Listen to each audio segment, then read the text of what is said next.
قیامت بالکل نږدې دی. قیامت بالکل سره نږدې دی. علامات ټول ښکاره شوي دي.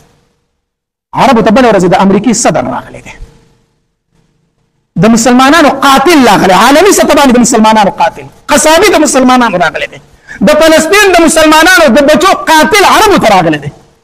هغه عرب چې د هغې زنانه ډرایوینګ د ګاډي نشو کولی، هغې مخ بار نشو ښکاره کولی، د عربو زنانه راغلي دي او د دغه ټرمپ سره په دواړه لاس باندې سلامونه کوي، هغه سره ګفې لګوي. تاسو په ټولو کتلي داسې ده که داسې نه ده؟ د سعودي عرب زنانه راغلي، هغه خلک چې هغه د حرمینو خادمین ځان ته وایي، هغه خلک چې هغه د حج او د عمرې پیسې اخلي، هغه پیسې هغوی ټرمپ له ورکړې مسلمانان ته قتلوه. قیامت نور څه ته وایي؟ قیامت علامات نور څه ته وایي؟ څه وجې نه دا کار وکړو؟ صرف د دې وجې نه چې دوبۍ برج خلیفه جوړ کړی چې زه د هغې نه غټ بلډینګ جوړ کړم، زه د دوبۍ سره مقابله وکړم. داسې ده که داسې نه ده؟ زه د قطر سره مقابله وکړم، بلډینګونو ته غټ جوړ کړم. نبي علیه السلام په هغه زمانه کې فرمایلي وي د اوښانو سره ونکي، د بیزو سره ونکي، په خپو باندې خپیال دی، په سر باندې سرتور، یوه زمانه را روانه ده چې دوی به د یو بل سره په بلډینګونو کې مقابله کوي. دکه داسې نه ده. د عرب په سر سرتور وکنو، په خپو خپیال دی وکنو، د بیزو سره ونکي وکنو، د اوښانو سره ونکي وکنو، داسې وکړه داسې نه وه.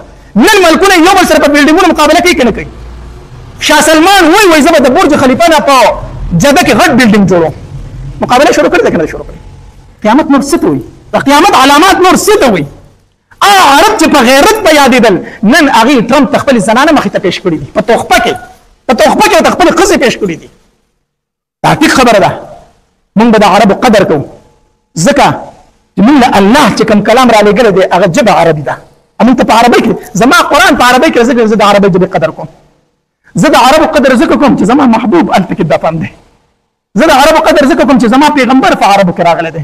خو زه به د هغې عربي قدر کوم چې کوم زما د محبوب تابعدار دی. زه د هغې عربي قدر نه کوم، زه د نفس عربي قدر نه کوم. که د نفس عربي قدر کوي به د ابوجهل قدر هم کوي. ابوجهل په قریشو کې دی که نه دی؟ ابولهب په قریشو کې دی که نه دی؟ عربي دی که نه دی؟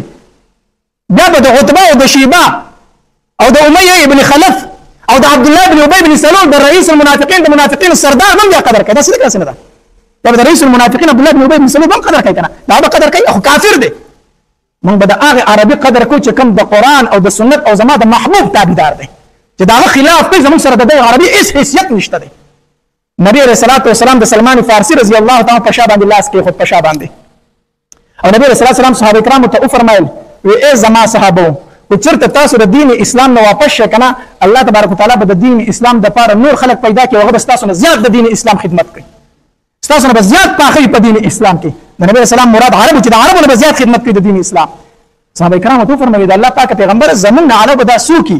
نبي علیه السلام سلمان فارسي د مټ نه ونیوي، هغه به داخله کړي، هغه به داخله کړي. سلمان فارسي عربي نه و، عجمي و. نن د دین اسلام زیات خدمت عجمیان کوي که نه کوي؟ په ټوله دنیا کې ګوټ په ګوټ وګرځه، اسلامي حکومت په کوم ځای کې دی؟ په عجمو کې دی، په افغانستان کې دی، په عجمو کې دی، بل ځای کې په عربو کې اسلامي حکومت نشته دی. نو خبره مې دا کوله چې بالکل اخیره زمانه راغلې ده، خپل دین کنټرول کول ډېر ګران شوي دي. الله تبارک وتعالی دې زموږ د ټولو حفاظت وکړي. ورونو دنیا خوږه ده، خو دومره هم خوږه نه ده چې موږ پسې خپل دینونه پرېږدو. صحیح شو؟ نو موږ د خپل نبی علیه الصلاة والسلام سیرت دا مطالعه کول دي، د خپلو صحابه کرامو سیرت مطالعه کول پکار دي. الله دې د عمل کولو توفیق را نصیب کړي. واخر